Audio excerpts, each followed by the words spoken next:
Wall Street operates on a very simple premise. Predictability generates wealth.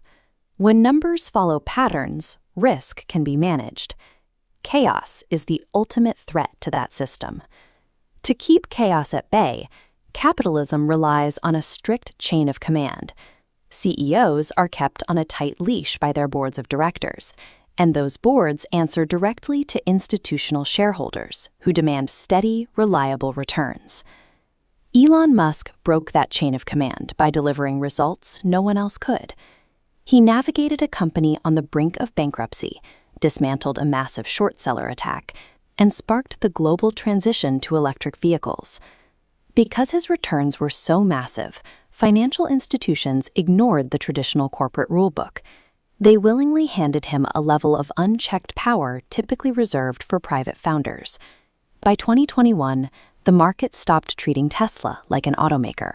Investors began pricing the stock as a futuristic artificial intelligence and robotics platform, swelling its valuation to over $1 trillion.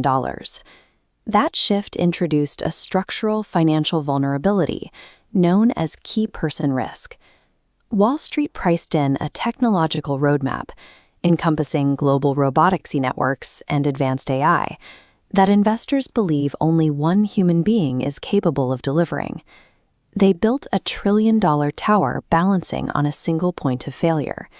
Measured, this created a severe mutual dependency. Tesla's stock price relies entirely on Musk remaining at the helm, while a vast majority of Musk's personal net worth is tied directly to Tesla's stock. This dynamic stripped traditional financial institutions of their ability to govern the company. If they attempt to discipline him, they risk tanking their own investments. By pouring capital into his vision, index funds and sovereign wealth managers made Musk the structural keystone of their own portfolios. They trapped themselves. In 2022, Musk purchased Twitter. To finance this private social media acquisition, he began using his publicly traded Tesla stock as a personal funding mechanism. He sold off approximately $20 billion in Tesla shares. This sudden liquidation wiped out massive amounts of Tesla's market cap, directly damaging his own shareholders to fund the takeover. What followed was a spectacle of mass executive firings, intense political engagement, and a class action lawsuit where a jury found Musk liable for $2.6 billion in damages for defrauding Twitter investors. Under traditional corporate governance, a chief executive who engineered this degree of value destruction and public distraction would be immediately ousted by their board of directors.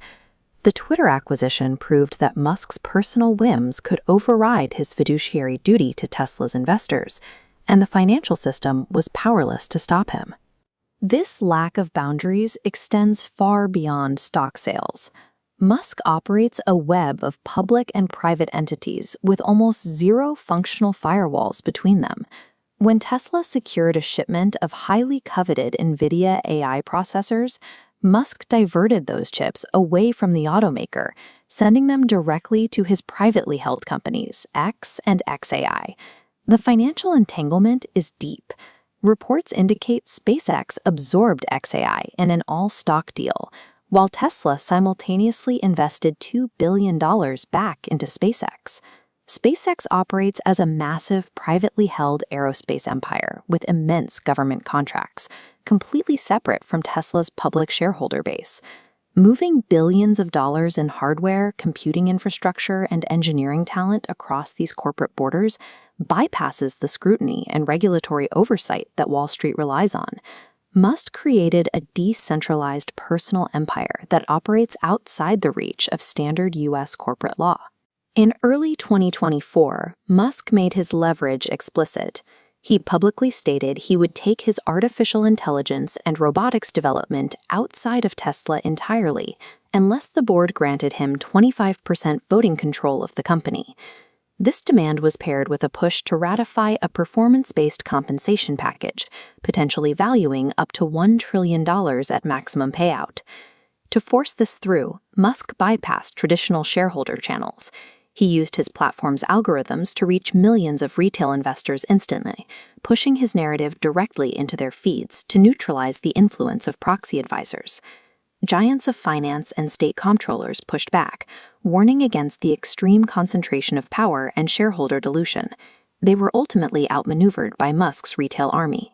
The Tesla board faced an impossible choice. Denying the compensation risked Musk walking away and collapsing the stock. Approving it meant surrendering total systemic control to a single individual. This ultimatum transformed key person risk into an active financial hostage situation. The gravity of this leverage becomes clear when you look at Tesla's physical operations. In the first quarter of 2026, core automotive sales slowed significantly, and profit margins compressed under the weight of price cuts. Production lines outpaced demand so severely that an overhang of 50,000 vehicles accumulated, sitting idle in factory lots. While automotive revenues plummet, Tesla's valuation line remains steadily detached at the top. This massive gap exists because the market prices in the fear of Musk taking his AI initiatives elsewhere. This empty space is a pure keyman premium. The company's immediate financial performance is secondary. The stock price acts strictly as a measure of Wall Street's fear of Musk's leverage. Traditional investors are locked in. The influence of proxy advisors has been neutralized, and federal regulators find themselves struggling to enforce oversight. Elon Musk operates far beyond the constraints of a corporate executive. He has constructed a hybrid engineering, media, and political empire that is immune to the market's standard control mechanisms. Controlling the direct attention of the retail masses allows one single man to successfully hold legacy institutional capital hostage. We are watching a new superpower prove that algorithmic attention is now more powerful than money itself.